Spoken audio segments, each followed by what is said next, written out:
Click করুন অ্যাপের bell আইকনে আর সাবস্ক্রাইব করুন এবিপি আনন্দ। সব সময় থাকুন খবরে।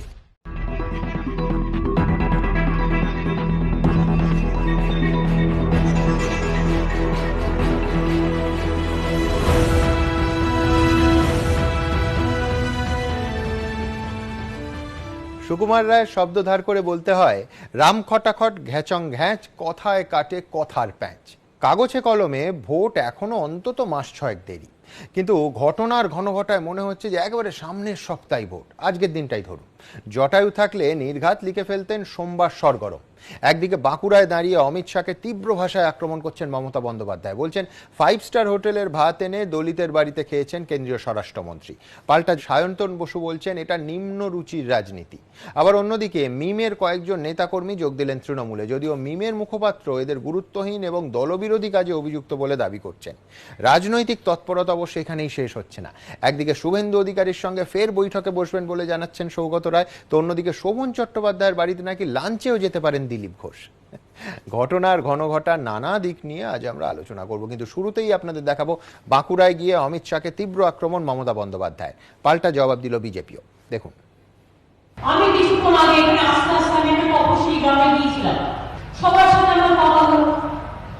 আমি ওদেরকে বসলাম, এটা নয় কেন্দ্রীয় মন্ত্রীদের মতো 5 স্টার হোটেলে বাসমতি চালের রান্না করে নিয়ে এসে বাইরে থেকে, আর তার বাড়িতে রং করে টাকা দিয়ে স্যানিটাইজ করে বসে লোক দেখানো। বিরিয়ানি খেয়ে এসে যারা হাঙ্গার স্ট্রাইক করতো সিঙ্গুরের অনশন মঞ্চে, আমরা দেখেছি অনশন মঞ্চের পিছনে বিরিয়ানির প্যাকেট রাখা থাকতো, খেয়ে এসে বসে বসে তার থেকে মাংসের টুকরো বার করতেন। বিরিয়ানি খেয়ে হাঙ্গার স্ট্রাইক, তারা কিন্তু আদিবাসী বাড়িতে ডাল ভাত খাওয়ার মর্মটা বুঝতে পারবেন না। গত 6ই নভেম্বর বাঁকুড়া সফরে গিয়ে আদিবাসী পরিবারের সঙ্গে মধ্যাহ্ন ভোজ সেরেছিলেন কেন্দ্রীয় স্বরাষ্ট্রমন্ত্রী অমিত শাহ। সোমবার সেই বাঁকুড়ায় দাঁড়িয়েই বিজেপির প্রাক্তন সর্বভারতীয় সভাপতি অমিত শাহকে তীক্ষ্ণ আক্রমণ করলেন তৃণমূল নেত্রী। কয়েকদিন আগে আমার মাননীয় হোম মিনিস্টারকে নিয়ে এসেছিলেন দেখানোর জন্য, दिखाने के लिए आए थे। और खाना बाहर से बना के कोई गरीब के घर में जाके उसको कुछ करने नहीं दिया, बाहर से बामन ले गया, बाहर से लोग ले आया। अब दिखाएंगे कोई तरकारी काट रहा है, तरकारी काटছে কিন্তু সেই তরকারি খাইনি, ঘরে বাবা তো রান্নাই দেওয়া হয়নি, বাবা রবিও হয়নি যা কাটছিল, খেয়েছে তো অন্য জিনিস। এমন কথা বলছেন যা শুনে ঘোড়াতেও হাসবে। কেন্দ্রের স্বরাষ্ট্রমন্ত্রী একজনের বাড়িতে গেছেন, দলের কার্যক্রমে গেছেন, তাতে কোনো দোষের তো কিছু নেই। আর সরকারি বৈঠক, প্রশাসনিক বৈঠক, সেখানে ধরনের কথা বলেন কি করে? রাজনীতির কথা বলেন কি করে? দলের কথা বলেন কি করে? পুরো সরকারটাই অসাংবিধানিক, তার কথাবার্তাটাই বেআইনি কথাবার্তা। অমিত শাহ আদিবাসী পরিবারের বাড়িতে খেয়েছিলেন, আর সোমবার মুকুটমণিপুর থেকে খাতড়ায় যাবার পথে হঠাৎ সর্দার পাড়ার আদিবাসী গ্রামে থেমে যায় মুখ্যমন্ত্রীর কনভয়। গাড়ি থেকে নেমে শটান গ্রামবাসীদের কাছে চলে যান মুখ্যমন্ত্রী। খাটিয়ায় বসেই সবার সঙ্গে কথা বলেন তিনি। চাল পাওয়া যাচ্ছে তো? চালটা পাওয়া যাচ্ছে তো? চালটা ঠিক আছে তো? আপনাদের এখানে করোনা বেশি হচ্ছে না? আমাদের ওখানে তো বেশি আছে। মুখ্যমন্ত্রীকে সামনে পেয়ে অনেকেই সমস্যার কথা জানান। চাল পাওয়া যাচ্ছে, আমাদের বাড়ি তো এখনো তো হয় না। আস্তে আস্তে হবে, একসাথে কি সব হবে? খুব কষ্ট হচ্ছে। আস্তে আস্তে হবে, আস্তে আস্তে হবে। এবারেও 10 লাখ দেওয়া হয়েছে, কিন্তু 10 লাখ আবার 10 কোটি লোক, ফলে এবারেও 10 লাখ দেওয়া হয়েছে। আস্তে আস্তে এরই মধ্যে অমিত শাহ সফরে মূর্তি মাল্যদান বিতর্ককেও সোমবার ফের খুঁচিয়ে দিয়েছেন তৃণমূল নেত্রী। মূর্তি में मला चढ़ाया, बाप ने मेरे को लिया हुआ, আপনারা বললেন আরে ওটা বিরসা মুন্ডা নয়, ওটা একটা অন্য কোনো শিকারীর মূর্তি হবে। আমি শিকারীকেও সম্মান জানাই, সেও তো আমার ভাই, কিন্তু তুমি মিথ্যে কথা বলছো কেন? তুমি বিদ্যাসাগরের মূর্তিকে ভেঙে আসবে, তুমি রবীন্দ্রনাথ ঠাকুর বলে আরেকজনের গলায় মালা দিয়ে আসবে, তুমি বিরসা মুন্ডা বলে তুমি আরেকজনের গলায় মালা দিয়ে আসবে, সেটা হবে না। আগামী দিন বিরসা মুন্ডার জন্মদিনে রাজ্যে ছুটি থাকবে। সিধুবাবু পরিবার, কানুবাবুর পরিবারের সঙ্গে যারা ডহরবাবুর পরিবারেরও খোঁজ খবর করছিলেন, তাদের আর যে কাছে যাই হোক, বিরসা মুন্ডা সম্পর্কে আমরা শুনতে চাই না। বিরসা মুন্ডার মূর্তি কি বা কি নয় তার জবাব ওখানকার মানুষ বলেছেন। উনি বরং সিধুবাবুর পরিবার আর কানুবাবুর পরিবার আর ডহরবাবুর পরিবার নিয়ে থাকুন, সেটাই মানুষ ভালোভাবে দেখবে। গত লোকসভা নির্বাচনে বাঁকুড়ার 2টি আসনেই পদ্ম ফুটেছে। তার নিরিখে বাঁকুড়ার 12টি বিধানসভা কেন্দ্রের সবকটিতেই এগিয়ে বিজেপি। এই পরিস্থিতিতে বিজেপি তৃণমূলের মধ্যে লড়াই চরমে, আর এসবের মধ্যে অবহেলিত থেকে যাচ্ছে শুধু আদিবাসীরাই। দাবি বামেদের। টাকার বাণিজ্য, তৃণমূল কংগ্রেস অতীতে যে টাকার বাণিজ্য করেছে সেই টাকার বাণিজ্য এখন বিজেপি শুরু করেছে। টাকার বাণিজ্য করে রাজনীতি হয় না, আর মানুষের ভালো হয় না। লোকসভা ভোটে জঙ্গলমহলে পদ্ম ফুটেছে, আর তাই বিধানসভা ভোটে কাশফুল ফোটাতে মরিয়া তৃণমূল। আশাফুল হোসেন, দীপক ঘোষ ও উজ্জ্বল মুখোপাধ্যায়ের রিপোর্ট, এবিপি আনন্দ। দেখুন, আজ আমি একটা ব্যাপারে একেবারে নিশ্চিত, সেটা চেস ক্লক ফরম্যাট আজকে আমার অপশন নয়, কম্পালশন। তার কারণ, যদিও প্রথমেই বললাম ভোটের অন্তত মাস 5 বা মাস 6 দেরি আছে, কিন্তু নিঃসন্দেহে এই যে রাজ্য রাজনীতির উত্তাপ আপনাদের দেখালাম, তা স্টুডিওতেও যথেষ্ট উত্তাপ ছড়াবে। আমার প্রথম বক্তা বিজেপির মুখপাত্র জয়প্রকাশ মজুমদার। জয়প্রকাশ, মারাত্মক অভিযোগ, আপনি মানবেন? স্বয়ং মুখ্যমন্ত্রী বলছেন, যা বলছেন তার একটাই মানে হয়, ভোটের নামে ভনিতা। 5 স্টার থেকে ব্রাহ্মণের রান্না করা খাওয়া দলিতের ঘরে বসে খাওয়া হয়েছে, মুখ্যমন্ত্রী বলছেন। আপনার জবাব, সময় শুরু এখন। সুমন, যেদিন অমিত শাহজি ওখানে দলিতের পরিবারে খেলেন, সেদিন তোমাদের যারা মিডিয়ার লোক, ক্যামেরাম্যান এবং রিপোর্টার, সকাল থেকে ওই বাড়িতে ক্যামেরা তাক করে বসেছিল কিনা, তোমাদের কাছে ফুটেজ আছে কিনা, সকালবেলা থেকে তাদের রান্নার প্রস্তুতি, সেই গরিব পরিবার কিভাবে স্বল্প সরঞ্জামের মধ্যে তারা রান্না করছিল পরিপাটি করে, সেগুলো তোমাদের কাছেই আছে। সেগুলো একটুখানি মাননীয়ার কাছে পাঠিয়ে দাও না, উনি হয়তো দেখার সময় পাননি। সারা বাংলা তো দেখেছে, বাঁকুড়া শুধু নয়। আর তারপরে ওই একটু ফুটেজও দেখিয়ে দাও, তিনি খেয়ে ওঠার পরে তার কন্যা খুব আদরের সঙ্গে অমিত শাহর মুখ মুছিয়ে দিচ্ছেন, এটাও একটু পাঠিয়ে দাও, ওনার দিব্যচক্ষু উন্মিলিত হোক। কারণ মাথার মধ্যে এমন কিছু ঘুরছে মাননীয়ার, যে যা বলছেন পাগলের প্রলাপ নয়। ভোট এসছে তাই বলে আদিবাসীদের অপমান করার অধিকার তাকে কে দিল?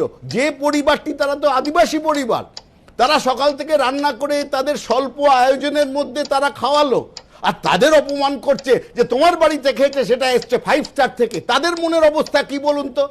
এই আদিবাসী পরিবারকে মমতা বন্দ্যোপাধ্যায় চরম অপমান করে সমস্ত পশ্চিমবাংলার আদিবাসীদের চরম অপমান করেছেন। তার শোধ এই আদিবাসীরা নেবে সামনের নির্বাচনে। অলরেডি 2019-এর নির্বাচনে নিয়েছে, তারপরেও নেবে। কেউ অধিকার দেয়নি এভাবে তাদের অপমান করার।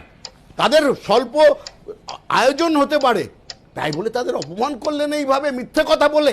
কেন? কয়েকটা ভোটের জন্যে? মাননীয়, আপনি একবার ধরাতে নেমে আসুন, আগে দেখুন এখানে সকলের কাছে ফুটেজ আছে যে কিভাবে তারা একটা একটা করে পদ তৈরি করেছিল। আর একটা কথা আমি বলি, আজকে দাঁড়িয়ে ওখানে অনেকগুলো কথা বলে গেছেন।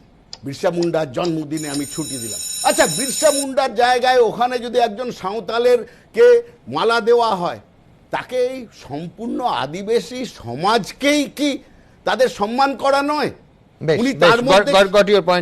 আমি আবার এটা নিয়ে আসবো। জয়প্রকাশ মজুমদার বলছেন আদিবাসী দলিতদের অপমান করা হয়েছে, মুখ্যমন্ত্রী এই কথা বলে তারা অপমানিত বোধ করছেন। কুণাল ঘোষের কাছে আসবো। কুণালদা, পাল্টা আরেকটাও বলা হচ্ছে যে সিঙ্গুর আন্দোলন তৃণমূলের মূল ভিত্তি 2008 সালে, আজকে দিলীপ ঘোষ বলছেন সেই অনশন মঞ্চে বিরিয়ানি খেয়ে অনশন করা হয়েছিল। আপনার সময় শুরু এখন। এই সব প্রশ্নের কি উত্তর দেবো? এগুলো মানুষ জানেন কতখানি ভিত্তিহীন অভিযোগ, ফলে ওর মধ্যে আমি ঢুকছি না এখন। আমার যেটা বক্তব্য, যে এই আদিবাসী বিষয়টা যে দীর্ঘদিন বামফ্রন্ট জমানায় অবহেলিত থাকার পর শেষ পর্যন্ত তৃণমূলের সমর্থনে তারা এগিয়ে এসেছিলেন। আর এটাই উত্তেজনার খুব একটা কারণ নেই, কারণ দেশের স্বরাষ্ট্রমন্ত্রী নিশ্চিতভাবে দেখা গেছে কুটনো কাটা খাওয়া ইত্যাদি, কিন্তু এটা নিরাপত্তা কর্মীদেরও তো এটা একটা ওদিক থেকে দেখুন, এটাও তো তাদের কর্তব্য এবং কম্পালশন যে স্বরাষ্ট্রমন্ত্রী জঙ্গলমহলের মতো জায়গা দুম করে খাবেন নাকি সেই খাবারটা কোনোভাবে আগের থেকে আসবে, আলাদা বাসনে রান্না হবে বা আলাদা কোনো জায়গা থেকে আসবে এবং সেটা টেস্ট করে দেখবেন নিরাপত্তা রক্ষী না, এটা তাদের বাধ্যতামূলক জিনিসের মধ্যে পড়ে। ফলে সেই দিক থেকেও তো বিষয়টা বিবেচনা করবেন। ফলে মুখ্যমন্ত্রী বা কোনো অবস্থাতেই তৃণমূল কংগ্রেসের তরফ থেকে আদিবাসীদের আর মুখ্যমন্ত্রী এই যে জায়গাগুলোয় ঘোরেন গ্রামের মধ্যে, এটা তো নতুন কিছু না, একটু দীর্ঘদিন এই জিনিসটা রয়েছে। আর এই যে কথাটা বলা হচ্ছে যে এটা ফুটেজ দেখান ওটা ফুটেজ দেখান, তাহলে তো এই ফুটেজটাও দেখাতে হয় যে যখন ওখানে একটি মধ্যাহ্নভোজের আয়োজন চলছে তখন আগের বার যারা বাড়ি মধ্যাহ্নভোজ ছিল তিনি বলছেন বিজেপি আর খোঁজ খবর রাখেনি, একদিন খেয়ে ছবি তুলে চলে গেছিল, তাকে চাকরি দিচ্ছে রাজ্য সরকারের পরিবার। তো সুতরাং এইটাই যদি হয় মধ্যাহ্নভোজের ছবি তোলার কালচার, গোটাটাই হচ্ছে ফুটেজ, ছবি দেখান, ছবি তোলো, ছবি দেখবো, এটাই হচ্ছে আদিবাসীদের সঙ্গে সম্পর্ক। একজনের যাওয়া বা কয়েকজনের যাওয়া, আপনি বলুন বিরসা মুন্ডার মূর্তি, এটা তো পুরোপুরি একটা হোমওয়ার্ক অভাব, যে স্থানীয় নেতারাও তারা মূর্তি কোনটা কার সেটা জানেন না। ফলে তৃণমূল কংগ্রেস বা মুখ্যমন্ত্রী দীর্ঘদিন ধরে ওখানে যান, আর লোকসভার সঙ্গে গোলাবেন না। ফলে লোকসভায় এক ধরনের রেজাল্ট হয়েছে এবং বিভিন্ন কারণ থাকে তার, এবং বিধানসভায় সম্পূর্ণ ভুলে যাবেন না বাংলার ইতিহাস রয়েছে, বাংলার ভোটার হয়তো ভোট দিয়েছেন কেন্দ্রে কংগ্রেসকে, আবার রাজ্যে অন্য দলকে, ফলে দুটো আলাদা ইকুয়েশন কাজ করে। আমি দুজনের কাছে দ্রুত প্রতিক্রিয়ার জন্য আসবো। জয়প্রকাশ মজুমদার, ফটো অপ, দলিতের বাড়িতে যাওয়া, আদিবাসীদের সঙ্গে মেশা আসলে ফটো অপ। আরে আজকে তো ওই খাটিয়ায় বসছিলেন মাননীয়া, তার কথা তো শুনতে পেয়েছেন, আপনাদের রেকর্ড হয়েছে তো, বলেছে চাল পাচ্ছেন, বলেছে পাচ্ছি, সেই চালটা কাদের? কেন্দ্রের চাল, সবাই জানে বিনামূল্যে চালটা কেন্দ্র পাঠাচ্ছে, সেই চাল নিয়ে বলেন চাল পাচ্ছেন। তো তারপরের ঘটনাই তারা বললো, কিন্তু মাথার উপর ছাদ পাইনি, যেটা এই রাজ্য দেওয়ার কথা যে আপনার ঘর, সেইটা পাইনি। তখন বলেন আরে 10 লাখ পেয়েছে, আপনারা পরে পাবেন, পরে আর কবে পাবেন, আর কবে দেবেন? আদিবাসীদের এই অবস্থা, আদিবাসীদের জন্য কিছু করেননি। আর আজকে আদিবাসী পরিবারকে নিন্দা করে ওর মনের মধ্যে যে নিন্দা করা আদিবাসীদের উপর, যে অবস্থায় ভাবে আদিবাসীদের ঘৃণা করে, সেইটা প্রকাশ পেয়েছে যে আদিবাসীরা জেলা সফরের জন্য রান্না করতে পারেন না, এইটা বলে আদিবাসীদের প্রতি নিজের মনের ভেতরকার, এটা বিজেপির নতুন দেখতে লাগছে, কিন্তু বিজেপির ক্ষেত্রে এটা নতুন, তৃণমূলের ক্ষেত্রে এটা নতুন নয়, কোনো অবস্থায় নয়। আরে বাইরে খুব নতুন নয়। এই অনুষ্ঠান থেকে আমি একটা নতুন বাক্যে আসবো, একটা দুটো খারাপ লোক দেখে রাজ্যের বিচার হয় না। ঠিক কি বলেছেন রাজ্যের মুখ্যমন্ত্রী আমি আপনাদের দেখাবো এবং তা নিয়ে তার ব্যাখ্যায় আসবো। আগে দেখব এই আজকের যে বাঁকুড়ার অনুষ্ঠান, সেখানে মুখ্যমন্ত্রী আর কি বললেন, বিরোধীরা তার কি জবাব দিল, দেখুন। একটা দুটো খারাপ লোককে দেখে একটা রাজ্যের বিচার হয় না। একটা বিদ্যালয়ে সব টিচার কি সমান হয়? একটা পুলিশে সব পুলিশ কি সমান হয়? কেউ কেউ একটু দুষ্টু হয়, কেউ কেউ একটু মিষ্টি হয়। কাজ করতে গেলে 10 জনের মধ্যে 2 জন খারাপ হতে পারে, কিন্তু 8 জন খারাপ নয়, মনে রাখবে। গত লোকসভা নির্বাচনে জঙ্গলমহলের 4 জেলায় তৃণমূলের ভোট ব্যাংকে ধস নেমেছে। বিজেপির অভিযোগ তৃণমূল দুর্নীতিতে জর্জরিত। এই প্রেক্ষাপটে বাঁকুড়া সফরে গিয়ে এই ইঙ্গিতপূর্ণ মন্তব্য করে কি আসলে জঙ্গলমহলবাসীকে ফেরানোর চেষ্টাই করলেন মমতা বন্দ্যোপাধ্যায়? 2016 বিধানসভা নির্বাচনের মুখে যখন দুর্নীতির অভিযোগে জর্জরিত তৃণমূল, তখন মমতা বন্দ্যোপাধ্যায় বারবার বলেছিলেন 294টি আসনে তিনিই প্রার্থী। প্রার্থী গৌতম দেব বা খগেশ্বর নয়, বা বাইচুং ভুটিয়া নয়, বা অনিল অধিকারী নয়, বা অনন্ত দেব অধিকারী নয়, বা রবীন্দ্রনাথ ঘোষ নয়, বা অর্ঘরায় প্রধান নয়, বা আমার পবন লামা নয়, উইলসন চম্পামারি নয়, শান্তা ছেত্রী নয়, ক্যান্ডিডেট হচ্ছে মমতা ব্যানার্জি। 294টা সিটে আমি প্রার্থী। মমতা সেই বার্তাই ম্যাজিকের মতো কাজ করেছিল নির্বাচনে। এবারও কি সেভাবেই প্রচারের ইঙ্গিত দিলেন তিনি? যদিও এই নিয়ে পাল্টা কটাক্ষ ছুড়ে দিয়েছে বিজেপি। মাথাটা যখন খারাপ হয়ে যায় না, তখন সব কিছু খারাপ হয়ে যায়। তৃণমূল কংগ্রেসের মাথাতে যে দুজন বসে আছেন, সেটা এত পরিমাণ খারাপ হয়েছে যে বাইরে থেকে কনসালটেন্ট নিয়ে আসতে হচ্ছে, কোনো দলীয় নেতাকে পাওয়া যাচ্ছে না রক্ষা করার জন্য। এটা মাথা খারাপের লক্ষণ। আর মাথাটা খারাপ হয়ে গেলে পুরো শরীরটা খারাপ হয়ে যায়। তৃণমূল কংগ্রেস এবং তার সরকারের তার জন্য পুরো শরীরটা খারাপ হয়ে গেছে। গত লোকসভা নির্বাচনের নিরিখে জঙ্গলমহলের 4 জেলা ঝাড়গ্রাম, পশ্চিম মেদিনীপুর, বাঁকুড়া আর পুরুলিয়ার মোট 40টি বিধানসভা কেন্দ্রের মধ্যে 30টিতেই বিজেপি এগিয়ে, 10টি আসনে এগিয়ে তৃণমূল। অর্থাৎ পাহাড় হাসছে, জঙ্গলমহল হাসছে বলে একসময় মুখ্যমন্ত্রী যে কথা বলতেন, আজ সেই দুই গড়েই কড়া চ্যালেঞ্জের মুখে তৃণমূল। আর এই প্রেক্ষাপটে বাঁকুড়ায় দাঁড়িয়ে ভোটের আগে নাম না করে বিজেপিকে আক্রমণ করেছেন মমতা। নির্বাচনের সময় অনেকে অনেকের মতো আসবে, দাঙ্গা লাগাবার কথা বলবে, ব্যাংকে আবার টাকাও জমা দিয়ে দেবে ভোটের জন্য। মনে রাখবেন, ওই টাকাটা ওদের জমিদারের টাকা নয়, ওই টাকাটা আপনার টাকা। যে টাকাটা আপনার নামে জমা দিচ্ছে তার জন্য টাকা দেবেন, কিন্তু ভোট দেবেন না। মাননীয়, কোন মুখে বলছেন নির্বাচনের আগে হিংসা হতে পারে? আপনি তো আপনার প্রশাসনের মদতে হিংসা, আইন ভাঙায় সমস্ত কিছু শুরু করে দিয়েছেন। তাই কি আগে থেকেই গিয়ে রাখলেন যে হিংসা হতে পারে? বঙ্গ দখলের লক্ষ্যে ঝাঁপিয়ে পড়েছে বিজেপি। তাদের 5 জন কেন্দ্রীয় পর্যবেক্ষক মাটি কামড়ে পড়ে আছেন। অমিত শাহ এবং জেপি নাড্ডা পালা করে বাংলায় আসছেন। পাল্টা এই অবস্থায় 21-এর মহাযুদ্ধ দোরগোড়ায় পৌঁছানোর আগেই সরকারকে মানুষের দুয়ারে পৌঁছে দিতে উদ্যোগী হয়েছেন মমতা। সেই লক্ষ্যে আগামী 1 ডিসেম্বর থেকে শুরু হচ্ছে দুয়ারে দুয়ারে সরকার কর্মসূচি। জনসংযোগে নতুন মাত্রা যোগ করলেন মমতা বন্দ্যোপাধ্যায়। এবার তার নয়া কর্মসূচি দুয়ারে দুয়ারে সরকার। এই কর্মসূচির অঙ্গ হিসাবে প্রশাসন ব্লকে ব্লকে ক্যাম্প করবে, আর সেই ক্যাম্পের মাধ্যমে সাধারণ মানুষের সমস্যা শোনা হবে, করা হবে চটজলদি সমাধান। দিদি বড় কর্মসূচিতে আপনারা আমাকে যে কাজ দিয়েছিলেন, আপনারা জানেন প্রায় 90% কাজ আমি করে দিয়েছি। এমনকি ঘর ঘর সরকার, যেটা দুয়ারে সরকার, এই প্রোগ্রামগুলোতে আপনারা আপনাদের যদি কোনো সমস্যা থাকে নিশ্চয়ই করবেন।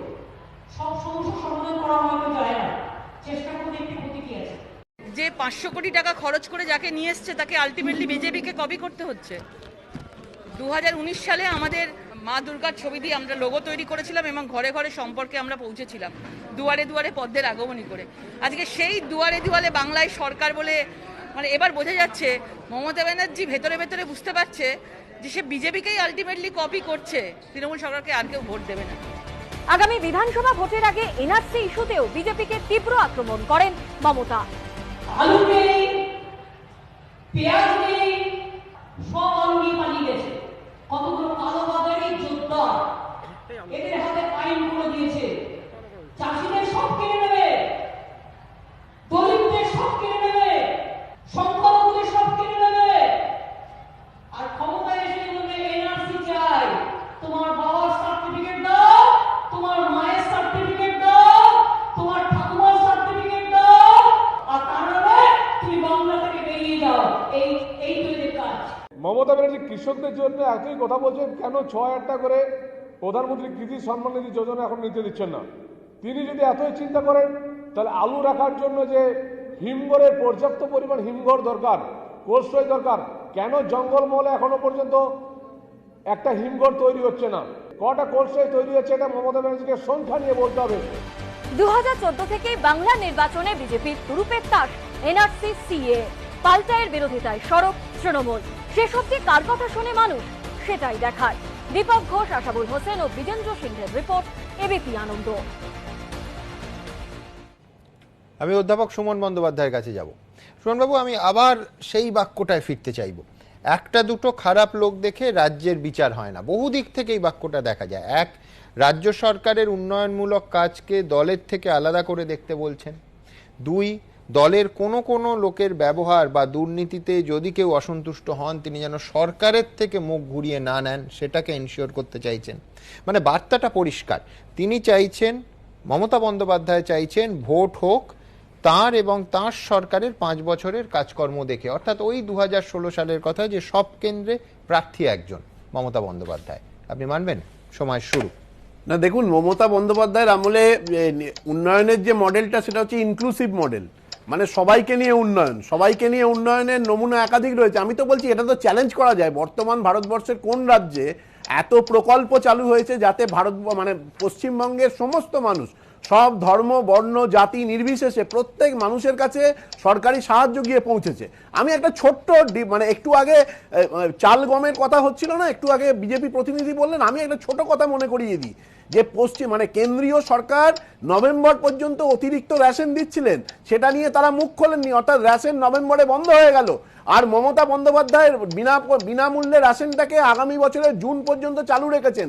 আর সেন্ট্রাল গভর্নমেন্ট কি করছেন, যে যখন ভারতবর্ষ 107টা দেশের মধ্যে ক্ষুধা সূচকে 94 নম্বরে, তখন এফসিআই গোডাউনে জমা চাল, সেই চাল তিনি ইথানল তৈরির জন্য বিক্রি করে দিচ্ছে, যাতে প্রচুর পরিমাণে মদ উৎপাদন হতে পারে। অর্থাৎ ক্ষুধাকে অস্বীকার করে এই চালকে একটা এমন কাজে ব্যবহার করা হচ্ছে যেটা কিন্তু আদৌ সাধারণ মানুষের সঙ্গে সম্পৃক্ত নয়। আমি তো বলছি ধারাবাহিকভাবে কাজ চলছে। আপনি কৃষক বন্ধু প্রকল্পের কথা আমি উল্লেখ করতে পারি, যে এই কৃষক বন্ধু প্রকল্পে বর্তমানে উপভোক্তার সংখ্যা 50 লক্ষ, এবং আপনি যদি দেখেন যে 136 কোটি টাকা শুধু খরচ হয়েছে এই করোনা কালে, মানে অসাধারণ। আমি বলছি যে রূপশ্রী প্রকল্পে 300 কোটি টাকা ব্যয় করেছে পশ্চিমবঙ্গ সরকার এই করোনার প্রাককালে। আমি বলছি যে আরবিআই রিপোর্ট বলছে যে মানুষের কাছে মূল লক্ষ্য কি, মানুষের উন্নয়ন, সেই মানুষের উন্নয়নটাকেই মমতা ব্যানার্জি পাখির চোখ করেছেন। যদি সেই জন্যই তো তিনি সহজেই বলতে পারেন যে আগামী জুন মাস পর্যন্ত বিনামূল্যে রেশন থাকবে, যে রেশন কিন্তু বিজেপি সরকার বন্ধ করে দিচ্ছে। এবং পশ্চিমবঙ্গের মানুষ তো দেখছেন, দেখুন বারবার যদি ফটো সেশন করেন, সেই ফটো সেশনে কোনো উন্নতি হয় না। ব্রেনে যদি কারুর ফ্যাট জমে, খুব স্বাভাবিকভাবে তার বুদ্ধিমত্তার অভাব থাকে। বিরসা মুন্ডাকে রাজ্য বিজেপির সভাপতি বলছেন যে যেহেতু স্বরাষ্ট্রমন্ত্রী মালা পরিয়েছেন সেই জন্য উনিই বিরসা মুন্ডা। আমি জানি না যে ধরুন যদি অমিত শাহ ভুল করে ব্রেনে যদি ফ্যাট জমে। আরেক অধ্যাপকের জবাব শুনবো, পঙ্কজ রায়। পঙ্কজ দা, আবার ওই বাক্যটায় ফিরবো। 2016 সালে 294টা আসনের মধ্যে সব কেন্দ্রে আমি প্রার্থী, এটা বলার পর 212টা আসন তৃণমূল একাই পেয়েছিল। আমি বলছি তার উল্টো দিকে কি ছিল, নারদা, সারদা, রোজভ্যালি, নোটিশ, জেরা, গ্রেফতার 12 জন নেতা, বিধায়ক, সাংসদ, মন্ত্রী মিলিয়ে 12 জন, তাদের নিয়ে একেবারে মানে রাজনৈতিক উথাল পাথালের মধ্যে 212। মমতা বন্দ্যোপাধ্যায় সেই জন্যই ওই বাক্যটাকে কি আজকে অন্য ভাষায় রিপিট করলেন? আপনার সময় শুরু এখন। দেখুন, প্রথম কথা হচ্ছে যে 2014 পশ্চিমবঙ্গ থেকে বিজেপি 2টি আসন পেয়েছিল, কিন্তু 2019-এ সেটা কিন্তু 18 হয়েছে। সুতরাং আগের যে অঙ্কটা, সেই অঙ্কটা এখানে মেলার কথা নয়। আমি বুঝতে পারছি না যে যারা এটা বলছেন বিরসা মুন্ডার মূর্তি না বসিয়ে ওখানে সৌন্দর্যায়নের জন্য কার মূর্তি বসানো হলো? যিনি সাঁওতাল সিধু কানুর সঙ্গে বিরসা মুন্ডাকে আলাদা করতে পারেন না। 44 বছর পরে যে আন্দোলনটা হয়েছে, একটা প্রথম স্বাধীনতা আন্দোলনের আগে 1857 আমরা দেখেছি যে 1856, 55-56, আর হচ্ছে 1899, 2000-এর 1899, 1900, এই যে গ্যাপ, এই গ্যাপটা যিনি করতে পারেন না, তাকে তিনি কিভাবে ইকুয়েট করার চেষ্টা করছেন আমি জানি না। এবং সেই অঞ্চল সরকারি অর্থে তারা একটা স্ট্যাচু বানাচ্ছেন, কিন্তু বিরসা মুন্ডার মূর্তি তারা বানাননি। তাহলে কার মূর্তি বানিয়েছেন? ভুলটা কে করেছে? সুতরাং এই বিষয়টা বলার একটা অপেক্ষা রাখে না। এবং যে সমস্ত প্রকল্প, জনধন যোজনার মতো প্রকল্প, আত্মনির্ভর ভারতের মতো প্রকল্প, এবং সর্বোপরি পশ্চিমবঙ্গের মানুষ তো এটা জানতে চায় যে আপনি 1,91,000 কোটি টাকা ঋণ নিয়ে এসেছিলেন, আপনি 4,31,000 কোটি টাকা ঋণ 62 বছরে যা হয়েছে, আপনি মাত্র 9 বছরে তার থেকে বেশি ঋণ নিলেন। কেন করলেন? আজকে যে বাজেট পেশ করলেন, সেই বাজেটে আপনার যে কন্ট্রিবিউশন, তার থেকে কেন্দ্র থেকে প্রাপ্য এবং অনুদান সেটা অনেক বেশি, এবং বাকিটা আপনি লোন নিয়ে মেকআপ করছেন। তাহলে কি বলতে চাইছেন, কি করতে চাইছেন? এবং এই রকম একটা যখন ঘাটতি, সেই অবস্থায় অনুদান প্রকল্পগুলোকে, বিশেষ করে ক্লাব, আমরা জানি যে যারা বলছেন আলু পেঁয়াজের দাম, আরে আলুর দাম তো 40 টাকা, আপনি 20 টাকার পাউচ বিক্রি করতে চাইছেন। মানে কোন দিকে নিতে চাইছেন পশ্চিমবঙ্গকে? এবং আজকে সত্যি কথাই বিকল্প প্রকল্প এবং তা নিয়ে রাজনৈতিক চাপানুতর্ক চলবে। আমি দ্রুত, আপনারা জানেন আমাদের ভেরিফাইড টুইটার অ্যাকাউন্ট সঙ্গে সুমন @টাইম সুমন দে, অসংখ্য মন্তব্য আসছে। সোমবার সরগরম, শুরুতেই বলছিলাম না, প্রচুর মানুষ মন্তব্য করছেন। দ্রুত কয়েকটা মন্তব্য পড়ে আবার মিমের বিষয়, আমার পরবর্তী বিষয়ে আসবো। হ্যাশট্যাগ সঙ্গে সুমন দিয়ে যারা মন্তব্য পাঠিয়েছেন, সত্যেন মণ্ডল, কোকিল ডাকতে শুরু করলে যেমন বোঝা যায় বসন্ত আসছে, নেতাদের তুমুল গর্জনে বোঝা যায় নির্বাচন আসছে। প্রবীর পাল লিখছেন, 9 বছর পর ওনার মনে পড়ল বিরসা মুন্ডার জন্মদিনে ছুটি ঘোষণা করতে হবে। অশোক সূত্রধার লিখছেন, এত ছুটি ঘোষণা না করে শুধু কাজের দিনগুলো ঘোষণা করে দিলেই হয়। অতনু মিত্র লিখছেন, বিজেপির বিভেদের রাজনীতি বাংলায় কাজ করবে না। বর্ণালী মজুমদার লিখছেন, কেন্দ্রীয় বাহিনী দিয়ে যেন ভোট হয়, মানুষ নিজের অধিকার প্রয়োগ করতে পারলেই সব স্পষ্ট হয়ে যাবে। বিক্রম দাস লিখছেন, যে যা বলছে বলুক, বাংলায় তৃণমূল ছিল, আছে, থাকবে, কখনোই বিজেপি বাংলায় সরকার গড়বে না। শঙ্কর পাত্র লিখছেন, মমতা বন্দ্যোপাধ্যায় যে চাপে রয়েছেন তা তার কথা থেকেই স্পষ্ট। রামকৃষ্ণ দাস লিখছেন, রাজনীতিতে কাদা ছোঁড়াছুড়ি চলছে, কিন্তু রাজ্যবাসী আর এই নাটকীয়তা পছন্দ করছে না। অতীশ চন্দ্র ভাওয়াল লিখছেন, ভাতের উৎস সন্ধানে না নেবে বরং সবার জন্য দুমুঠো ভাতের নিশ্চয়তা নিয়ে কথা বললে ভালো হতো। আমি এবার আমার পরবর্তী বিষয়ে আসবো, মিম। ওয়াইসির সেই মিম একেবারে সরাসরিভাবে ওয়াইসি স্বয়ং ঘোষণা করেছেন যে পশ্চিমবঙ্গে আগামী নির্বাচনে মিম নির্বাচনে প্রতিদ্বন্দ্বিতা করবে। তাই নিয়ে গত সপ্তাহে থেকে রাজ্য রাজনীতি তুলকালাম। আজকে তৃণমূল কংগ্রেস দুজন, একজন ক্যাবিনেট মন্ত্রী ব্রাত্য বসু, তিনি পাশে দুজন মিমের নেতাকে তৃণমূল কংগ্রেসে পতাকা হাতে তুলে দিয়ে জয়েন করালেন। আমি প্রতিবেদনটা দেখাবো, তারপর এই নিয়ে কথায় আসবো আমার দুই রাজনৈতিক বিশ্লেষকের সঙ্গে। দেখুন, অল ইন্ডিয়া মিমের পশ্চিমবঙ্গের সবথেকে বড় স্তম্ভ সেই জনাব আনোয়ার পাশা মহোদয়, এরা তৃণমূলে যোগ দেবে এবং আমরাই ওনাদের হাতে পতাকা তুলে দেব। সদ্য বিহারে বিধানসভা নির্বাচনে চমকপ্রদ ফলের পর এবার বাংলায় নজর আসাদউদ্দিন ওয়েসির দল মিমের। हम आ रहे बंगाल को, आ रहे अब बराबर आएंगे बंगाल को, मुर्शिदाबाद भी जाएंगे, मालदा भी जाएंगे, दिनाजपुर जाएंगे, सब जगह जाएंगे। বাংলায় মিমের মূল স্তম্ভ বলে দাবি করে মিম নেতা শেখ আনোয়ার হোসেন পাশাকে নিজেদের দলে টানল তৃণমূল। অল ইন্ডিয়া মিমের পশ্চিমবঙ্গের সবথেকে বড় স্তম্ভ, সবথেকে বড় মুখ, মিম যার উপর দাঁড়িয়ে পশ্চিমবঙ্গে সংগঠন করতে চেয়েছিল সেই জনাব আনোয়ার পাশা মহোদয়, সাম্প্রদায়িক রাজনীতির মধ্যে না ঢুকে সর্বধর্ম সমন্বয়ের যে চেষ্টা আমাদের সরকার নিয়েছে তার প্রতি আকৃষ্ট হয়ে এরা তৃণমূলে যোগ দেবে এবং আমরাই ওনাদের হাতে পতাকা তুলে দেব। একা পাশাই নন তৃণমূলের দাবি, সোমবার মিমের আরো 20 জন নেতা কর্মী তৃণমূলে যোগ দিয়েছেন। आज तक हिंदुस्तान में ममता बनर्जी जैसी कोई सेकुलर मंत्री बने नहीं देखी। खुसूसन मैं अपने मुसलमान भाइयों से कहूंगा कि आप पर तो फर्ज हो रहा है कि जो इस वक्त उस गेरुआ ताकत को रोकने की ताकत रखता है उसके हाथों को मजबूत करे, ममता बनर्जी के हाथों को मजबूत करे ताकि इस तरह को बचाया जा सके। যদিও মিমের সর্বভারতীয় নেতৃত্বের দাবি, যিনি তৃণমূলে গিয়েছেন দলে তার কোনো গুরুত্বই নেই। हमारे पास बंगाल में लाखों कार्यकर्ता हैं, हजारों कार्यकर्ता हैं, 10 हजार। उन्हीं कार्यकर्ताओं में से एक गिनती, एक नाम इसका भी था, लेकिन ये पिछले साल भर से पार्टी विरोधी गतिविधियों में संलिप्त है। इनके पास कोई ओहदा नहीं था, किसी के पास कोई ओहदा नहीं है, कोई पोस्ट नहीं है। जाने वाले जो हैं वो जाएंगे, जो हमारा मेन काम करने वाले लोग हैं वो अलग है। আনোয়ার হাসান পাশাকে সারা বাংলায় এমআইএম যারা করছে তারা চেনে, বাচ্চা বাচ্চা চেনে। এখানে মাটিতে, বাংলার মাটিতে কাজ কে করেছে? এই যে মেহনত করা হয়েছে আমাদের সমস্ত সাথীকে নিয়ে, কে মেহনত করেছে এটা সারা বাংলার মানুষ কিন্তু জানে, যারা বিশেষ করে যারা এমআইএম করছে। জেলায় জেলায় সংগঠন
बर्बादी की तरफ हमारे मुल्क को ले जाने की कोशिश हो रही है। डेवलपमेंट्स अभी हुई हैं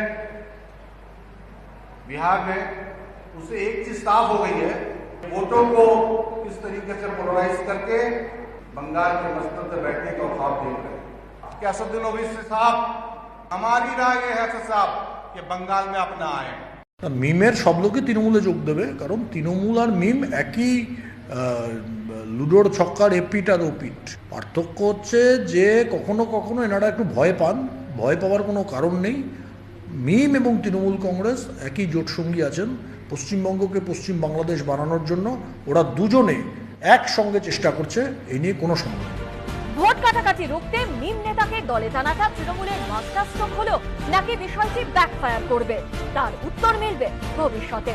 রফিক মন্ডল ও দীপক ঘোষের রিপোর্ট, এবিপি আনন্দ, কলকাতা। আমি বিশ্বনাথ চক্রবর্তীর কাছে যাব। বিশ্বনাথ, আমার মনে আছে গত সপ্তাহেই বিহার ভোটের ঠিক পরে পরে শুভময়দা প্রশ্ন করছিলেন যে এতটা এই রাজ্যে মিমকে গুরুত্ব দেওয়ার আছে কিনা। আমি বলছি গুরুত্ব শুধু সংবাদ মাধ্যম কেন, খোদ রাজ্যের শাসক দল কতটা গুরুত্ব দিলে একজন রাজ্যের ক্যাবিনেট মিনিস্টার দুজনকে জয়েন করাচ্ছেন, তার সঙ্গে অন্তত 20 জন মিম থেকে তৃণমূল কংগ্রেসে যোগ দিলেন। অনেকে প্রশ্ন তুলছেন শুভময়দার মতো, এই যে শাসক দল এই যে বাড়তি গুরুত্ব দিচ্ছে, এটা ব্যাকফায়ার হয়ে যাবে না তো? আপনার সময় শুরু এখন। একটা প্রবণতা আপনি লক্ষ্য করবেন যে ক্রমশ মুসলমানরা তৃণমূলে জয়েন করছে। তিনি বিধায়ক হতে পারেন, তিনি মিম নেতা হতে পারেন, আর হিন্দুদের যোগদান বেশি পরিমাণে কিন্তু বিজেপিতে হচ্ছে। বসিরহাট উত্তরের বিধায়ক থেকে শুরু করে বাদুড়িয়ার বিধায়ক, তারা সব তৃণমূলে জয়েন করেছে এবং তাদের প্রবণতাগুলো আপনি দেখবেন। একটা হিন্দু মুসলমান পোলারাইজেশনের রাজনীতি শুরু থেকেই আমরা কিন্তু দেখতে পাচ্ছি এবং শেষ পর্যন্ত এটাই যাবে। এবং তৃণমূল কংগ্রেস লাকি যে নির্বাচনের 5 মাস আগে এই মিমদের জয়েন করালো। এটা যদি নির্বাচনের আগে আগে জয়েন করাতো তাহলে বলা যায় যে ফুলটাস বল বিজেপির হাতে দেওয়া, কারণ এই মিমের যোগদানকে কেন্দ্র করে হিন্দু ভোটের পোলারাইজেশনের সুযোগ বিজেপি কিন্তু নিতে পারত যদি নির্বাচনের আগে এই যোগদানটা হতো। যে প্রশ্নটা আমি রাখতে চাইছি যে দেখুন, আজকে হোক কালকে হোক, যদি হিন্দু রাজনীতি হিন্দু পলিটিক্সকে কেন্দ্র করে যদি বিজেপি তৈরি হতে পারে, শিবসেনা তৈরি হতে পারে, আগামী একদিন মিমের মতন দল তারা মুসলিমকে কেন্দ্র করে কিন্তু দেশের রাজনীতিতে গুরুত্বপূর্ণ শক্তি হয়ে উঠবে এবং পশ্চিমবাংলাতেও গুরুত্বপূর্ণ শক্তি হয়ে উঠবে। সে নিয়ে আমার কোনো বিন্দুমাত্র সংশয় নেই। আব্বাস সিদ্দিকী ইতিমধ্যেই যে হাজার হাজার লক্ষ লক্ষ লোক জড়ো করছে, তাকে সামাল দেওয়া কিন্তু সহজ হবে না। একই সাথে আমি আপনাকে বলতে চাই যে মিম নেতা আজকে জয়েন করলেন, যাকে মুখ বলা হলো মিমের, সেই আনোয়ার পাশা, তিনি কিন্তু সিএ আন্দোলনের মুখ ছিলেন এবং হাজার হাজার সিএ আন্দোলনের লোকজনকে যখন জড়ো করে আন্দোলন করছিলেন, তৃণমূল কংগ্রেসের মধ্যে একটা আতঙ্ক তৈরি হলো যে পাশার নেতৃত্বে হয়তো একটা প্যারালাল মিম তৈরি হচ্ছে এবং মুসলিম ভোটটা সরে যাচ্ছে তার থেকে। এই পাশাকে নানা মামলা দিয়ে তখন পূর্ব মেদিনীপুরে একটার পর একটা থানায় ঘোরানো হলো, 7টা থানাতে ঘোরানো হয়েছিল। 50 দিন এই পাশাকে, আনোয়ার পাশা যিনি জয়েন করলেন আজকে তৃণমূলে, তাকে বিভিন্ন থানায় জুডিশিয়াল কাস্টডিতে থানার কাস্টডিতে রাখা হলো 50 দিন। এবং তারপরে যখন তিনি কাম ডাউন করলেন, তৃণমূলে জয়েন করবেন, এরকম একটা প্রতিশ্রুতির মধ্য দিয়ে কিন্তু আজকে তৃণমূলে জয়েন হলো। আর এই ভুক্তভোগী যারা, এখানে কুণালদা আছে, কুণালদা একটা থানায় ঘোরানো কি কষ্টকর জিনিস, এই পাশাকে কিন্তু এই কষ্ট। কুণালদার কাছে যাব আমি বলছি, এই ফ্যাক্ট যদি সত্যি হয় কুণালদা, তো মারাত্মক অভিযোগ যে কার্যত চাপ দিয়ে জোর করে তৃণমূল কংগ্রেসে জয়েন করানো হলো পাশাকে। এটা তো এখনো ভারতীয় জনতা পার্টিও বলে উঠতে পারেনি। এই যে অভিযোগটা, এটা এখনো ভারতীয় জনতা পার্টিও বলে উঠতে পারেনি। মানে এত বড় সমস্যা মানুষ কি করা হয়েছিল, একই কাজ করা হয়েছিল। পাশাকে 50 দিন থানায় রাখা হয়েছিল কিনা, 50 দিন 7টা থানায় পূর্ব মেদিনীপুরে রাখা হয়েছিল কিনা, আচ্ছা কি কারণে রাখা হয়েছিল? এবার দ্বিতীয় প্রশ্নটা কি কারণে রাখা হয়েছিল? দ্বিতীয় প্রশ্নটা কি কারণে রাখা হয়েছিল আপনি বলুন। বিশ্বনাথ দা তো নিজেই বলে যাচ্ছেন। আমার একটা বক্তব্য হচ্ছে, যদি এই যে মিম যদি সত্যি যাদের জন্য কাজ করতে চান, এতদিন পশ্চিমবঙ্গে তাদের দেখা গেল না, এতদিন ওআইসি সাহেব এলেন না, তিনি ভোটের মুখে আসছেন, অর্থাৎ রাজনীতি। সেখানে যদি কেউ মনে করেন, কুণালদা এখানেই আমার প্রশ্ন থাকবে যে আসাদুদ্দিন ওয়াইসির মিম, যাকে গোটা দেশে, সেটা ইউপি বলুন, সেটা বিহার বলুন, সেটা মহারাষ্ট্র বলুন, বিজেপির ভোট কাটুয়া বলে বলেন বিরোধীরা, সে তো বিজেপির সঙ্গে যাবে। মিম থেকে নেতারা তৃণমূলে জয়েন করবে কেন? বিজেপির সঙ্গে কোনো অবস্থাতেই যাবে না। তার কারণ বিজেপি এটাকে ব্যবহার করবে অন্য ধর্মের মানুষের ভোটটা কাটার জন্য। আর সেখানে যারা সেকুলার আছেন তারা এটার বিরোধিতা করবেন, কারণ তারা দেখেছেন যে এই শক্তিটা মুখে বিজেপির বিরোধিতা করলেও এমন ভাবে ভোট কাটার রাজনীতিতে ব্যবহৃত হন যেখানে অন্য রাজ্যে দেখা গেছে বিজেপির হাত শক্তিশালী হয়ে গেছে। সেইটা বোঝার পর যদি তার লোকেরা যদি জয়েন করে তাতে এটা তো সম্পূর্ণ একটা রাজনৈতিক এবং সামাজিক সিদ্ধান্ত।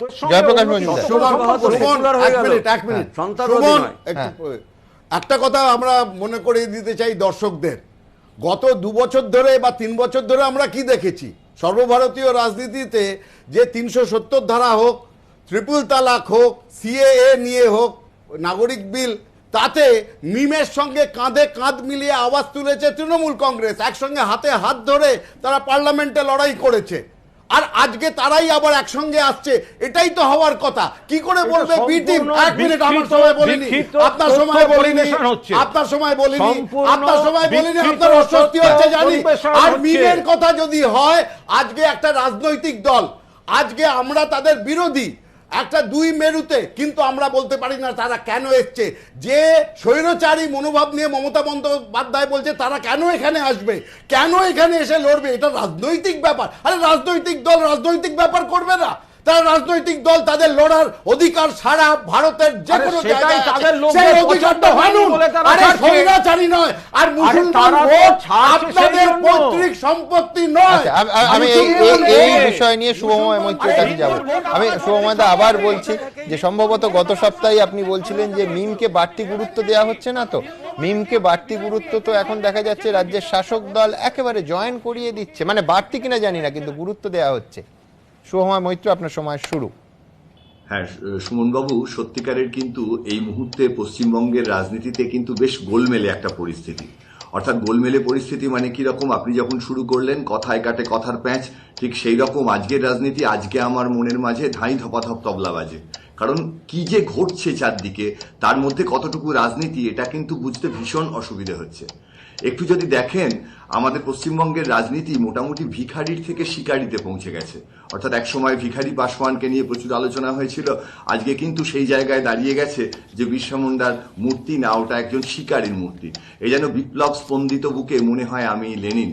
মানে কে কি হয়ে যাচ্ছেন কোনখানে, পুরোটা একেবারে গুলিয়ে গন্ডগোল হয়ে যাচ্ছে।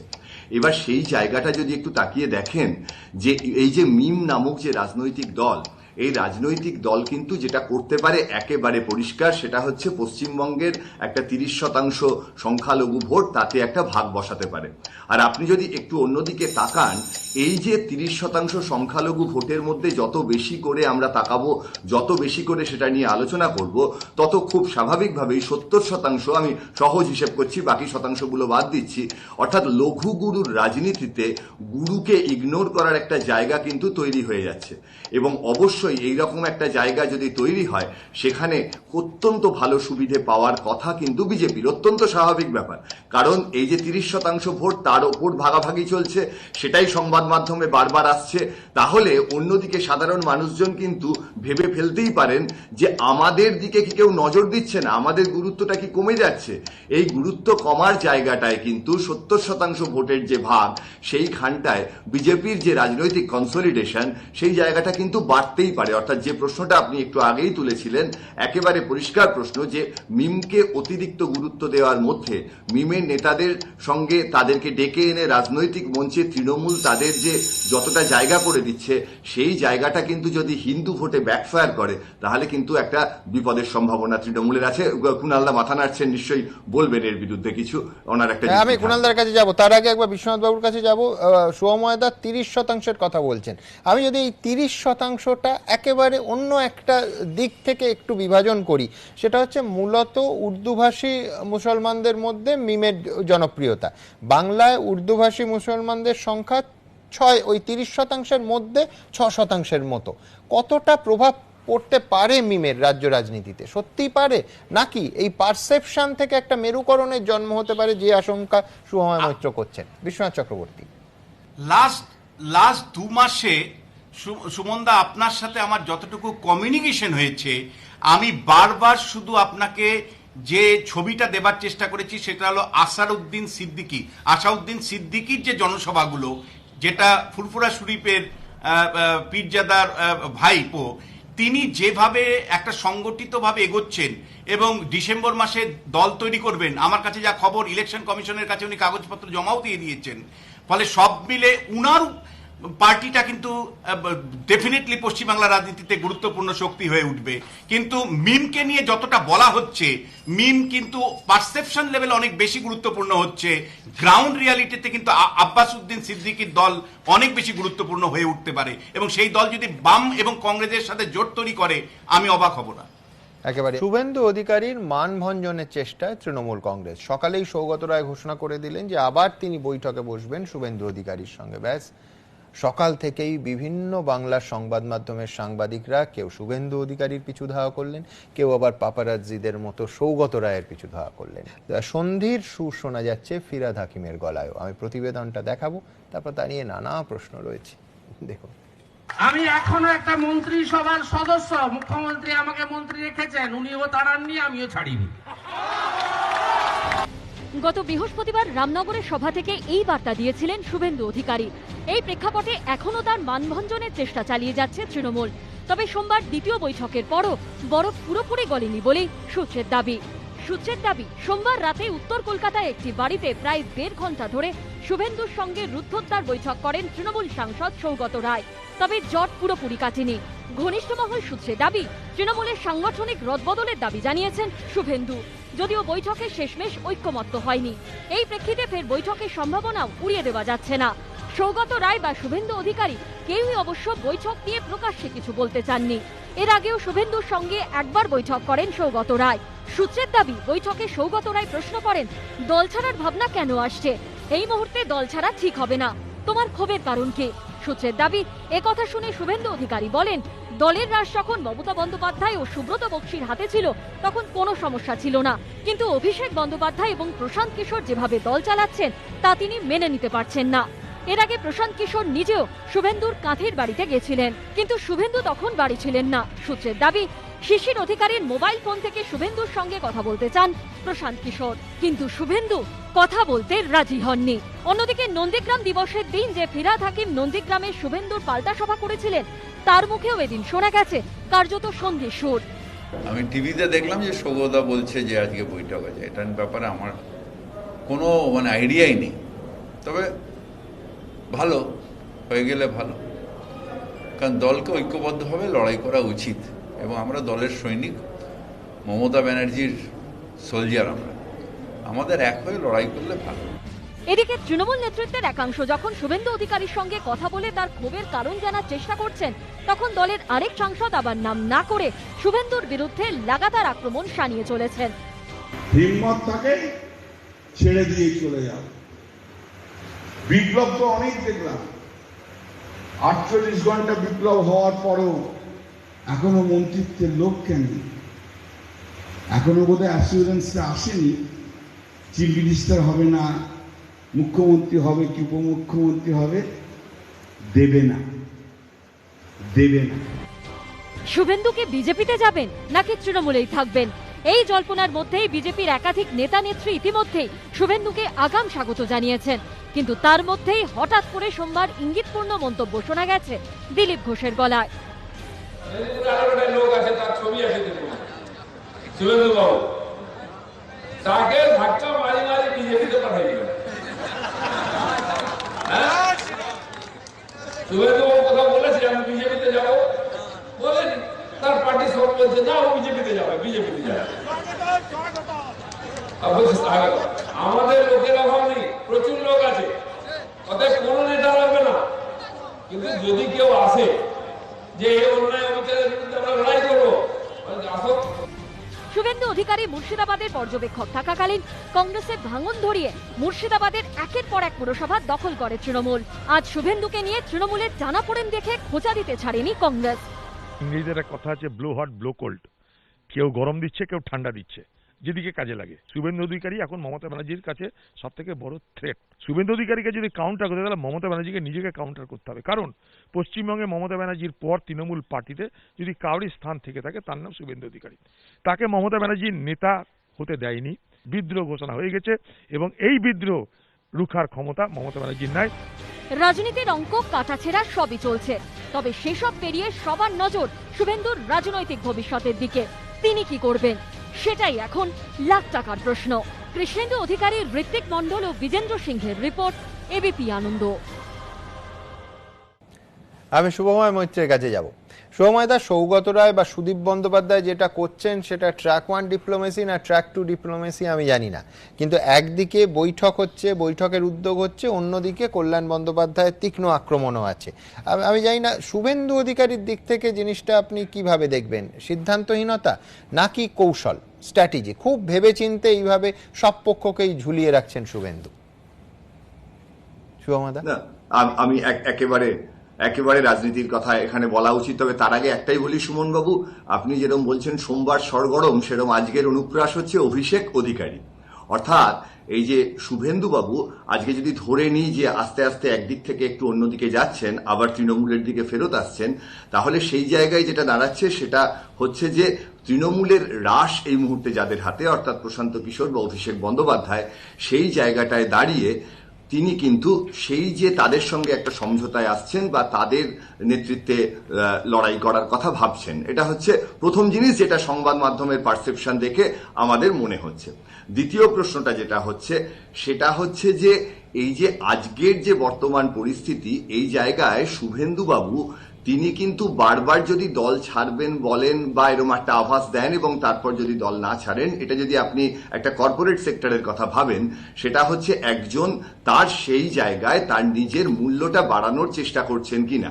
এখন এই জায়গায় একটা খুব ভালো অপটিমাইজেশনের ব্যাপার থাকে যে কত দূর অবধি নিজের মূল্যটা বাড়ানোর চেষ্টা করব, অর্থাৎ একটা দর কষাকষির জায়গা রাজনীতিতে থাকেই, প্রত্যেকটা দলের মধ্যেই থাকে। যা আমাদের তো মনেই আছে জ্যোতি বসুর পর যখন বুদ্ধদেব ভট্টাচার্য মুখ্যমন্ত্রী হন, সেই সময় আপনাদের মনে থাকবে যে উনি একটি নাটকও করেন, বামপন্থীদের বিরুদ্ধে কিছু কথাও বলেন, সেই ঘটনাটা। সুতরাং সেই জায়গাটা থাকতে পারে।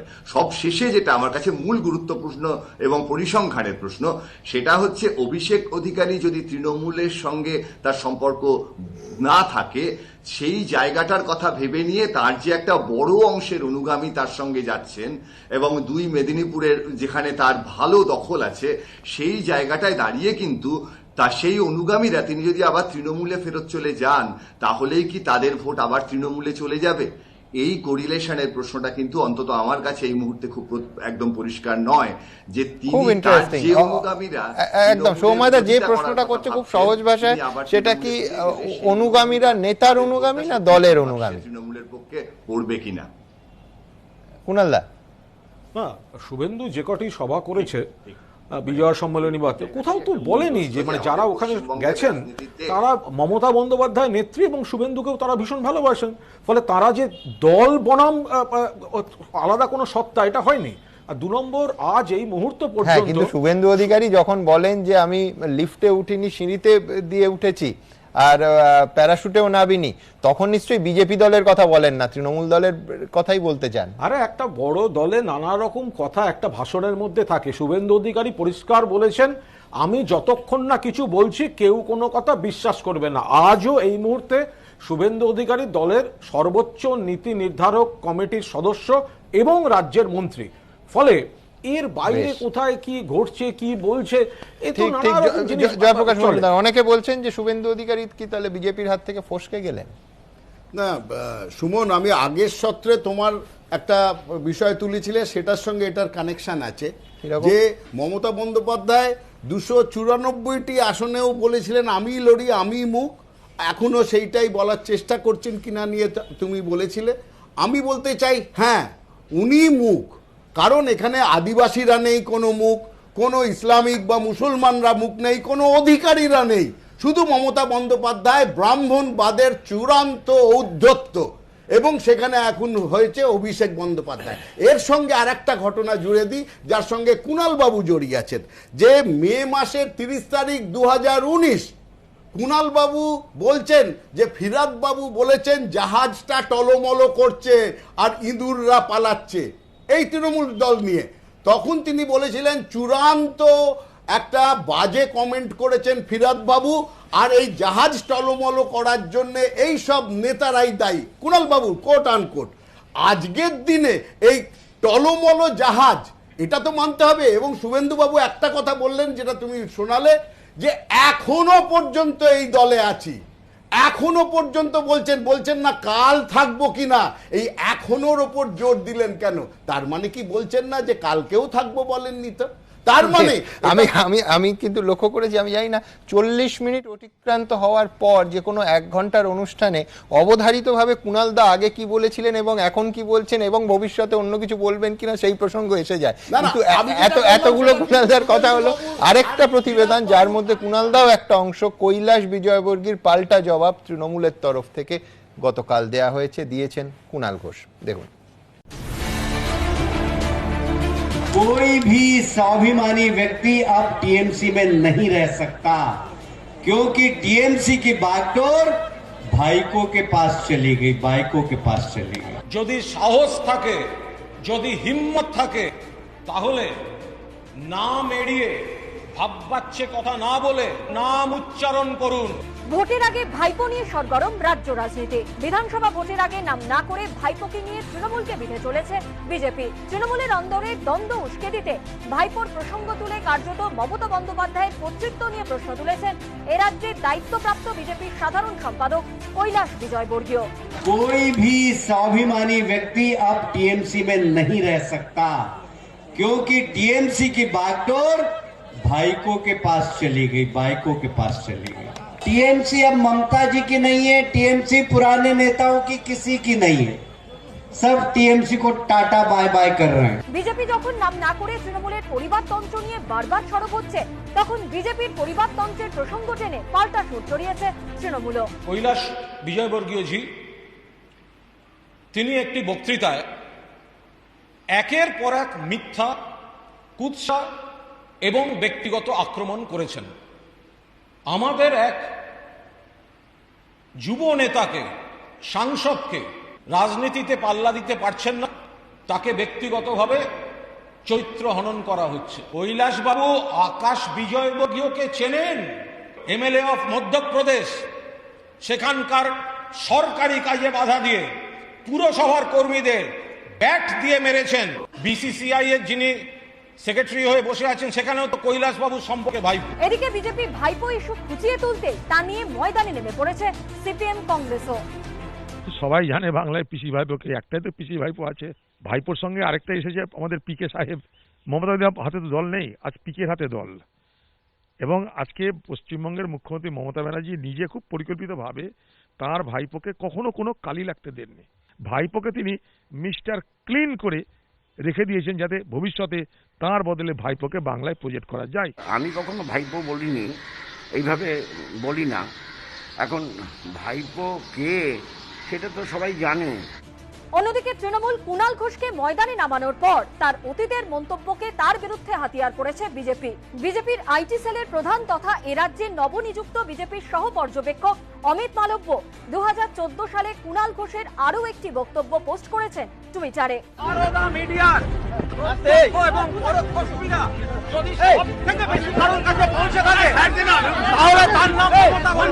পাল্টা জবাব দিয়েছেন কুণালও। পুরনো ভিডিও যদি লড়াই হয়, বিতর্ক হয়, তাহলে পুরনো ভিডিও বনাম পুরনো ভিডিওই হোক। পুরনো ভিডিও আর নতুন ভিডিও একসঙ্গে আসতে গেলে একটুখানি গুলিয়ে যেতে পারে। যে সময়ের ভিডিও দেখাচ্ছেন আমার পুরনো কোনো কথা, ঠিক সেই সময় মুকুল রায় এবং আজকের তৎকাল বিজেপি নেতারা তারা নরেন্দ্র মোদী এবং বিজেপি সম্পর্কে কী কী বলেছিলেন, এই ভিডিওগুলো নিশ্চয়ই অমিত মালব্য দেখার জন্য প্রস্তুত আছেন। বন্দি দশা থেকেও আমি কিন্তু দলকে আমার সদস্য পদের চাঁদা দিয়েছি, এটাকে বলে আনুগত্য। সব মিলিয়ে ভাইপো ইস্যুতে এখন বাকযুদ্ধের পারদ সপ্তমে। বিজেন্দ্র সিংহ, উজ্জ্বল মুখোপাধ্যায় ও প্রকাশ সিনহার রিপোর্ট, এবিপি আনন্দ। আমি জয়প্রকাশ দার কাছে যাব। জয়প্রকাশ দা, নাম না বলা নীরবতা কি মামলা এড়াতে? না দেখুন, ভাইপো বলতে সবাই বোঝে কার কথা বলা হচ্ছে। পরিবারতন্ত্র আছে যে পার্টিতে, এবং ভাইপোই বলা হচ্ছে যুব নেতা, সর্বময় কর্তা, এসব তো বলে লাভ নেই। আমি শুধু একটা কথা বলছি যে কুণালবাবু বলেছেন যুব নেতা, তার সম্বন্ধে কুৎসা। আসল ঘটনাটা হচ্ছে দেখুন, আর এক যুব নেতা যে 50 বছরের নাবালক, ভারত জানে যাকে, পাপ্পু গান্ধী, এবং এখানে হচ্ছে ভাইপো ব্যানার্জি, তারা কখন কলকাতায় থাকেন, কখন বিদেশে থাকেন, কখন কোথায় থাকেন, কখন জনসমক্ষে, কখন অন্তরালে, এটা কেউ বলতে পারবে না। সুতরাং কখন যে তিনি রাজনীতির আঙিনায় আছে। কিন্তু একটা কথা আমার পরিষ্কার বলার দরকার, যে কুণালবাবু অন্যের কথা বললেন, কিন্তু 2014 থেকে 2019 পর্যন্ত কতবার তিনি দিদি, ভাইপো, মাননীয়া নাম না করে কতবার বলেছেন, এবং নিজের ভেতরকার বিষ উদ্গীরণ করেছেন। বলেছেন সব থেকে বেশি বেনিফিট সারদা থেকে যদি কেউ পেয়ে থাকে তাহলে পেয়েছেন দিদি মমতা ব্যানার্জি। অনেক সময় নাম বলেছেন, অনেক সময় শুধু দিদি বলেছেন। সেসব গুলো বললে আজকে হঠাৎ কে ভাইপো বলে এই নিছক একটা নাটক না করলেই পারতেন।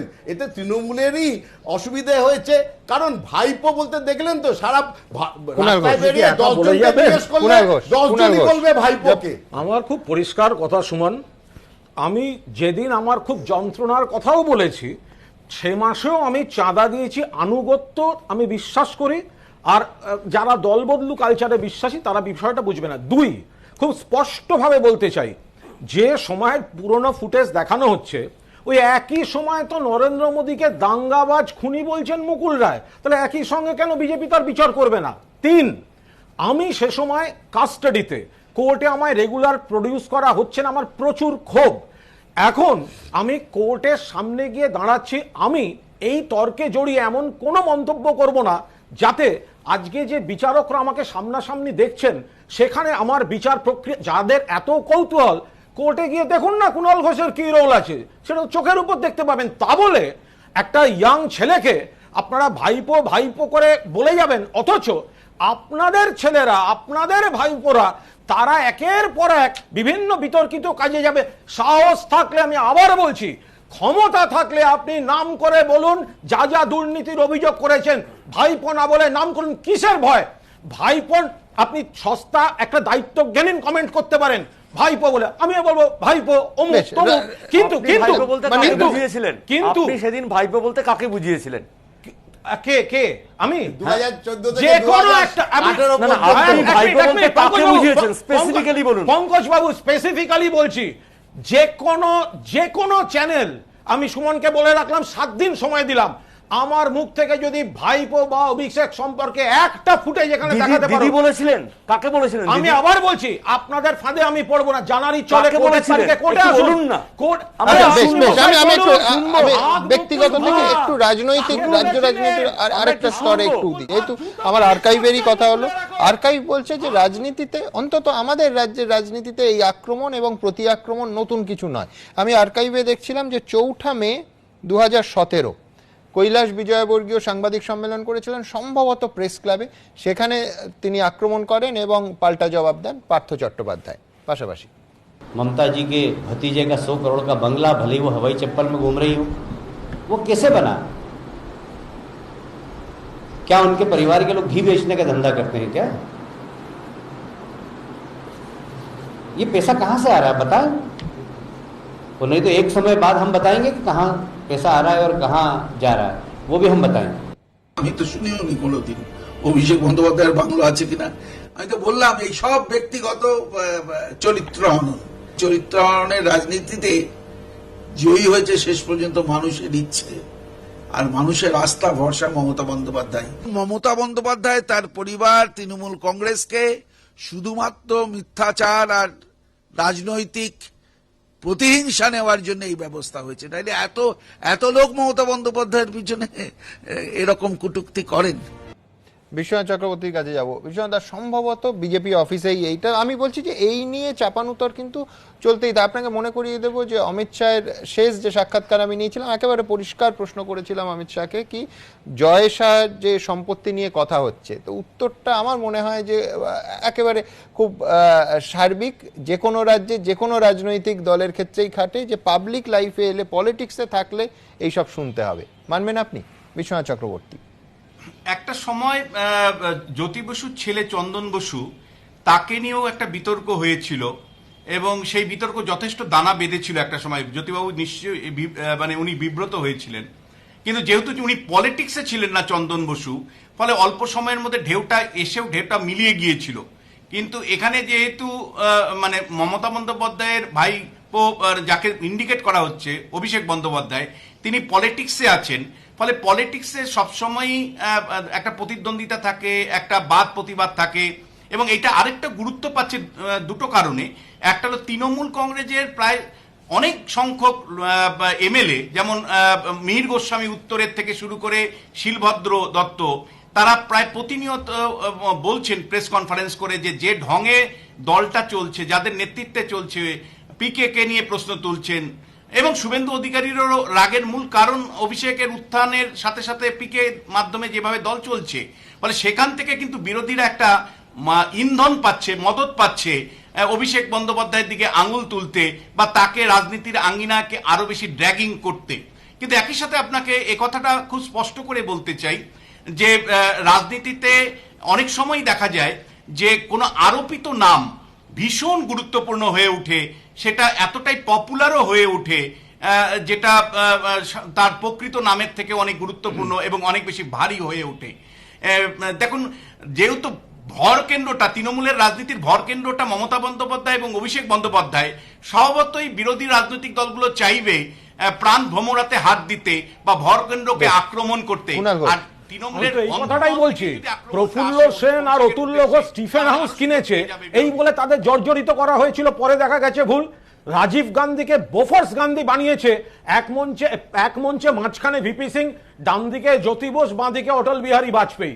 তো এই যে কুৎসাটা, যখনই লক্ষ্যবস্তু কেউ ভালো করে ভেবে দেখো, 2015 সালে তখন কিন্তু বিজেপি ধর্মতলায় বলছে ভাগ মুকুল ভাগ, নট ভাগ ভাগ ভাতিজা ভাগ। যখন ভাতিজাকে ভয় পাচ্ছে, যখন ভাতিজা ফ্যাক্টর, তখন কিন্তু ভাতিজাকে মেলাইন করা হচ্ছে। তাহলে ভাতিজাকে ভয় পাচ্ছেন আপনারা? জয়প্রকাশ মজুমদার, ভাতিজার যে বাড়িতে এসকালেটর আছে কি নেই বলে দিক না, একজন মধ্যবিত্ত বাঙালি যার পিসি হচ্ছেন হাওয়াই চটে পড়ে টালির ঘরে থাকেন, একটুখানি বলেন আপনি আমাকে বলতে দিন। আপনার সময় আপনার সময় দেখেছেন, আপনার খুব দ্রুত আমার পরবর্তী চলে আসতে হবে। ঘটনাটা হচ্ছে এসকালেটর আছে এবং আজকে এসকালেটর আছে কিনা বলুন না, নেই, বাড়িটা নেই বলুন, আপনি কেন বলুন, কর্পোরেশন জানে। শোভন চ্যাটার্জি পরের দিন এসে সামনে বলছে যে কিভাবে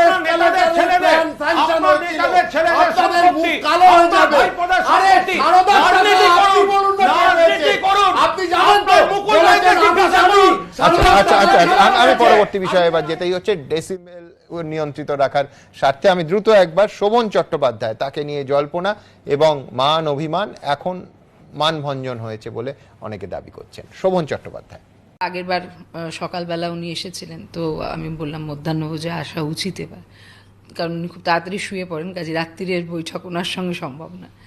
তো উনি বলেছেন যে খুব শিগগির আসবেন। বলেছি আমি তো ট্যুরে বেরিয়েছি, ফিরে এসে যাবো, সব কর্মীদের বাড়িতে খেতে যাই, ওনাদের বাড়িতেও যাবো। বিধানসভা ভোটের আগে শুভেন্দু অধিকারীকে দলে ধরে রাখতে তৎপর হয়েছে তৃণমূল। একইভাবে শোভন চট্টোপাধ্যায় ও তার বান্ধবী বৈশাখীর মানভঞ্জনের চেষ্টাও চালিয়ে যাচ্ছে বিজেপি। কিন্তু 1 বছরের বেশি সময় কেটে যাবার পরও দুপক্ষের সম্পর্ক যেখানে এখনো ঠিক হলো না, সেখানে বিধানসভা ভোটের আগে কি মতপার্থক্য বুঝবে? চোখে আঙুল দাদার মতো যদি কেউ সর্বক্ষণ এরকম করতে থাকে, তখন একটা ইরিটেশন তৈরি হয়। এবং এই প্রেস স্টেটমেন্ট দেওয়ার পরে ন্যাচারালি তার প্রতিক্রিয়া আমাকে দিতে হয়েছে। দেখুন, জটিলতা যারা তৈরি করার আমার মনে হয় না এখানেই তারা রাশ টেনে নেবেন। নিশ্চয়ই তারা একটা প্রক্রিয়ার মধ্যে আছেন, কোনো অভিসন্ধি নিয়ে করবেন, কিন্তু রাজনীতির এটা অংশ।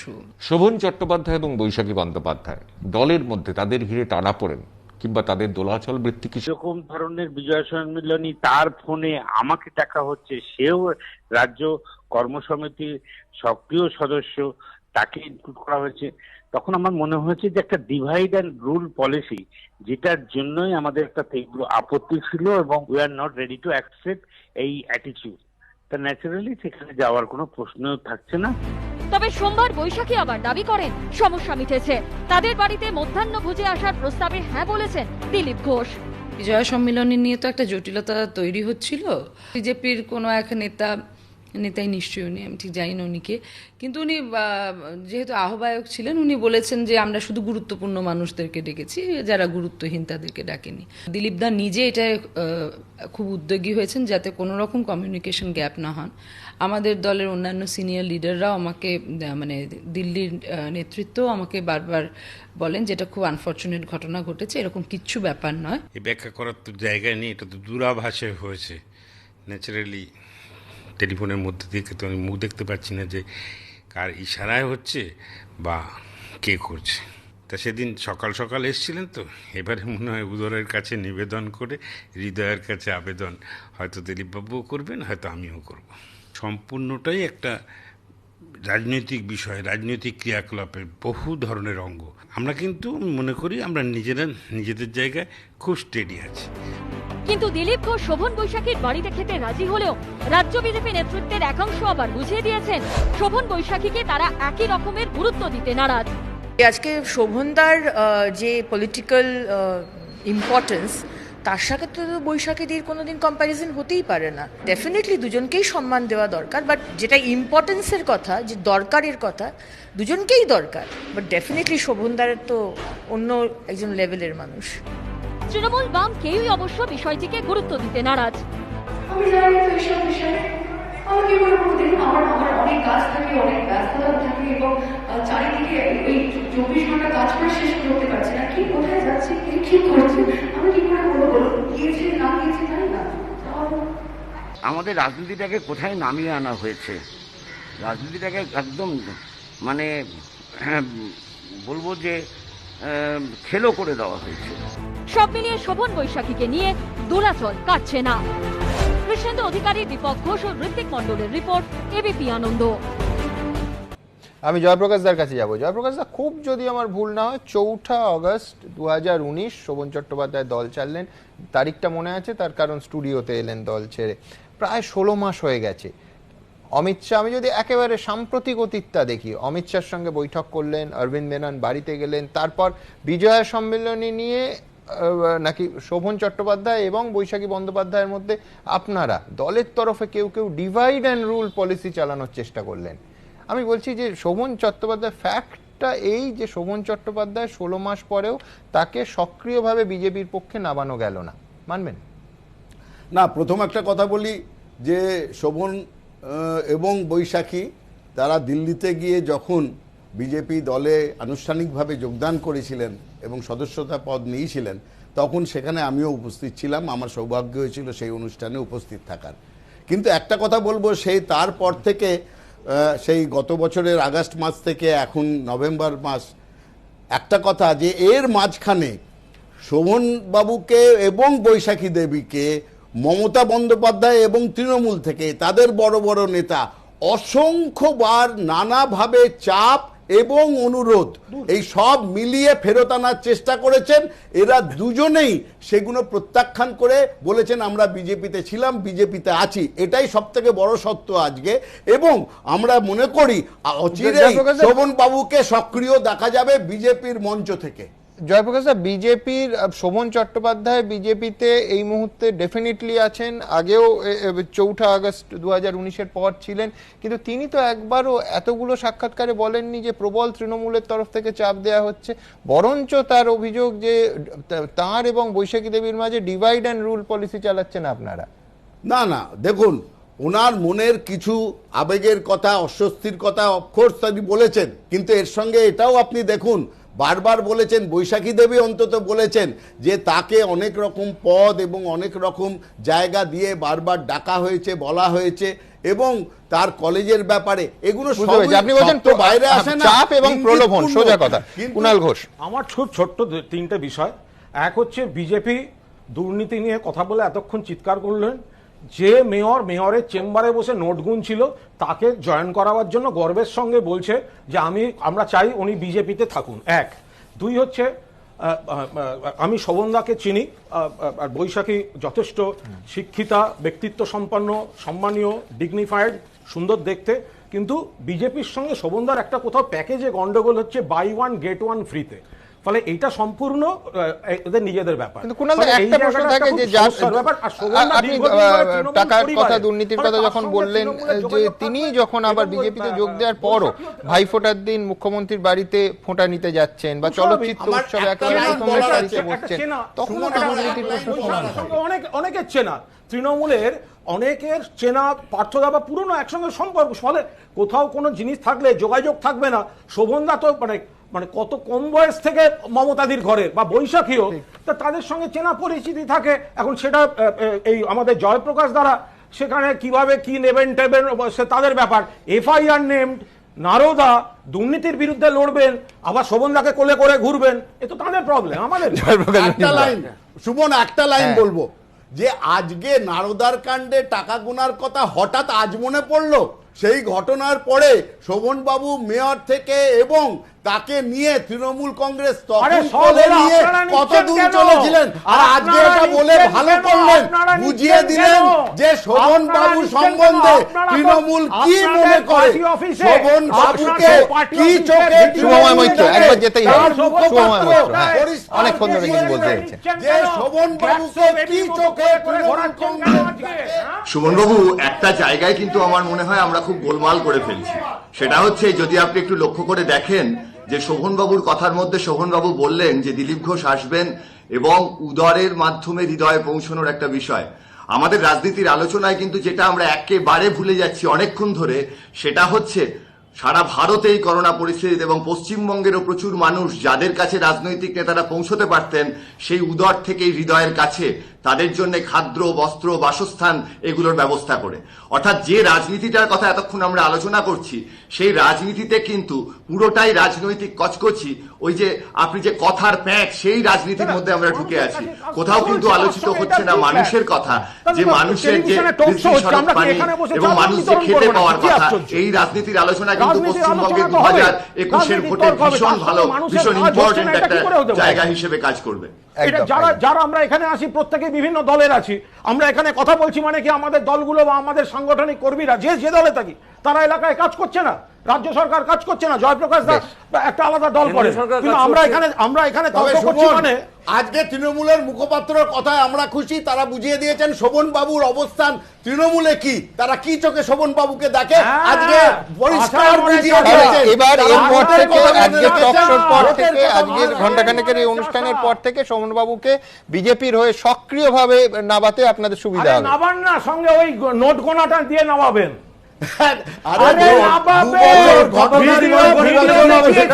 ভিডিও 16 ভোটের আগে ভিডিও দেখিয়েছিলেন, এখন গ্ল্যাক্সো বেবির মতো কোলে নিয়ে ঘুরছেন, যান ঘুরুন। খুব ভালো, আমরা শোভনবাবুর আবার ভিডিওটা দেখান, রাজনৈতিক শোভনবাবুর রাজনৈতিক প্রজ্ঞা, তার উপরে আমরা ভরসা করব। শোভনবাবুর রাজনৈতিক প্রজ্ঞার উপর আমরা ভরসা করব। ভিডিওর কথা হচ্ছে, কিন্তু আজকে আমি বলেছিলাম যে সরগরম সোমবার, তার কারণ একের পর এক চরিত্র, রাজনীতিক চরিত্র আমাদের সামনে আসছে। যেমন এইবার বলবো মন্ত্রী সাধন পাণ্ডের কথা, তার গলায় নরেন্দ্র মোদীর প্রশংসা, অনেকে সেটা আবার অন্যভাবে ব্যাখ্যা করছেন। যাই হোক, ঠিক কি দ্বন্দ্ব তৃণমূল বিধায়ক পরেশ পালের সঙ্গে রাজ্যের মন্ত্রী সাধন পাণ্ডে, সেটা দেখাবো, এবং অবশ্যই আজকে সাধন পাণ্ডে ঠিক কি বলছেন তাও শোনাবো হুবহু। দেখুন, লোকসভায় মোদী সাহেব জিতেছেন, কারণ হলো অল্টারনেটিভ কোনো প্রাইম মিনিস্টার ক্যান্ডিডেট ছিল না। ভারতবর্ষের মানুষ দেখেছে মোদী একদিকে দাঁড়িয়ে আছে, আর একদিকে বিভ্রান্ত বিভিন্ন দল। রবিবার নাম না করে দলীয় বিধায়কের সমালোচনা করেছিলেন, আর 24 ঘন্টার মধ্যেই কার্যত নরেন্দ্র মোদীর প্রশংসা শোনা গেল ক্রেতা সুরক্ষা মন্ত্রী সাধন পাণ্ডের গলায়। একদিকে যখন শুভেন্দু অধিকারীকে ঘিরে দল বদলের জল্পনা তুঙ্গে, যখন মিহির গোস্বামীর মতো কয়েকজন তৃণমূল বিধায়ক দলের বিরুদ্ধেই কার্যত ক্ষোভ উগরে দিচ্ছেন, তখন প্রকাশ্যে মোদীর প্রসঙ্গ টেনে ইঙ্গিতপূর্ণ মন্তব্য করেছেন মানিকতলার হেভিওয়েট তৃণমূল বিধায়ক। টার্গেট বাঁধার ব্যাপারটা আমি মানি না। আমরাও একটা টার্গেট বেঁধে দিয়েছিলাম আগের বার, মানুষ সেই টার্গেট মানেনি। কোনো স্লোগানে কাজ হবে না। লোকসভায় মোদি সাহেব জিতেছেন, কারণ হলো অল্টারনেটিভ কোনো প্রাইম মিনিস্টার ক্যান্ডিডেট ছিল না। যারা ভোট দিয়েছে তারা বিজেপি নয়, লোকে স্থায়িত্ব চায়। এখানেই থামেননি তৃণমূলের এই বর্ষিয়ান নেতা, আরও ইঙ্গিতপূর্ণ মন্তব্য করেছেন তিনি। মানুষ নীরব হয়ে যায়, মানুষ চুপ করে যায়। আমার অভিজ্ঞতা, আমি 8 বারের নির্বাচিত পার্সন, লোকে চুপ করে যায়, বলে বলবো না, রাইট জায়গায় গিয়ে বোতামটা টিপে দেয়। সাধন পাণ্ডের মানিকতলা বিধানসভার অন্তর্গত কাঁকরগাছির এপিসি পার্কে প্রতি বছর ইলিশ উৎসবের আয়োজন করেন বেলেঘাটার বিধায়ক পরেশ পাল। হাজির থাকেন মন্ত্রীরাও। রবিবার সেই উৎসবের প্রসঙ্গ টেনে নাম না করে পরেশকে বেঁধেন সাধন। আমার বড় পার্কে অনেক মানুষ চারিদিকে আছেন যারা হয়তো নিরামিষ, ইলিশ মাছের উৎসব করে কাঁটা টাটা দিয়ে সব নেতা নেত্রীদের জঘন্যতম কাজকে সমর্থন করি না। আমি জানি না ওর বাড়িতে কে বিধবা আছে। বিধবা মাছ ফাছ খায় না, সবাই মাছ খায় না। শাসক দলের 2 হেভিওয়েট নেতার বাকযুদ্ধ এখানেই থামেনি। ফুলবাগানে একটা বিল্ডিং হয়েছে, ওখানে একটা ভালো মিষ্টির দোকান হয়েছে, তার বাড়ির সামনে পর পর পর পর স্ট্যাচু বসে। লোককে দোকান চালাতে দাও। অনেক লোক ভাবছে ধান্দাবাজি করবার জন্য এই পার্টিতে ঢুকে যাও, ধান্দাবাজি করার জন্য ঢুকে যাও। ধান্দাবাজি চলবে না। গুন্ডাজি সব থাকে আমাদের, তাহলে তো ওই যে মেয়েদের টানাটানি করে, যারা লোককে মারধর করে তারাই তো গুন্ডা। যারা জোর করে জবরদস্তি করে মানুষের জিনিসপত্র নিয়ে নেয়, তো ওর মেয়েরা তো ওপেন হাঁটা চলা করে। আমি তো এখন এইরকম রিপোর্ট পাইনি যে পাড়ার কোনো ছেলে ওর মেয়েকে ধরে নিয়ে গেছে। ভোটের আগে তৃণমূলের অন্দরেই বাকযুদ্ধ, কিন্তু প্রকাশ্যে তাকে গুরুত্ব দিতে নারাজ দল। আমি যতদূর জানি সাধন পাণ্ডে পরেশ পাল সম্পর্কে কিছু বলেন, তবে কোথাও কোথাও কারো কারো বহিঃপ্রকাশ হতেই পারে। কোনো সময় এত বড় দল, সবাইকে তো আর মানে বাক নিয়ন্ত্রণের কোনো ব্যবস্থা আমাদের দলে নেই, কোনো দলে নেই। গণতান্ত্রিক দলে অনেকেই অনেক কথা বলে থাকেন। তৃণমূলের নেতা মন্ত্রীর কোন্দল দেখে স্বাভাবিকভাবেই উজ্জীবিত বিজেপি। ইলিশ খাইয়ে পরে বলছে যে ইলিশের কাঁটা রাস্তায় ফেলে যায়, তাহলে তাদের চিন্তা করুন, তাদের দুজনের মানসিকতা। তাহলে ওরা কি ঝগড়া করবে না ওরা একসঙ্গে থাকবে? ওদের দুজনেই থাকবে, পিসি আর ভাইপো, আর কেউ থাকবে না। বাদী বিষয় ঝগড়া করে যেভাবে যদুবংশ ধ্বংস হয়েছিল সেভাবে সবাই সরে যাবে। বিধানসভা ভোটের আগে কিভাবে তৃণমূল শীর্ষ নেতৃত্ব পরিস্থিতি সামাল দেয় সেটাই দেখার। কৃষ্ণেন্দু অধিকারী, ঋত্বিক মণ্ডল ও দীপক ঘোষের রিপোর্ট, এবিপি আনন্দ। আর এবার আসবো আমাদের রাজনৈতিক ব্যঙ্গচিত্রে। বিধানসভা ভোটের এখনো মাস 6 দেরি, কিন্তু এখন থেকেই রাজ্য রাজনীতিতে রীতিমতো শব্দকল্পদ্রুম। এই এতক্ষণ যা দেখালাম আপনাদের, রেসে নেমে পড়েছে সব দলই। সবার রাস্তাতেই কিন্তু কিছু না কিছু খানাখন্দ রয়েছে। সেই সব কিছু টপকে ফিনিশিং লাইনে কারা আগে পৌঁছয় সেটাই এখন দেখার। এ পক্ষে পঞ্চপাণ্ডব, তো ও পক্ষে আছেন প্রশান্ত কিশোর। আর আপনি কাদের পক্ষে বাজি ধরবেন সেটা সম্পূর্ণ আপনার ব্যাপার। তবে আমাদের আবার এসব নিয়ে কেস দেবেন না প্লিজ। দেখুন, কেস দেবেন না প্লিজ।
কেস দেবেন না প্লিজ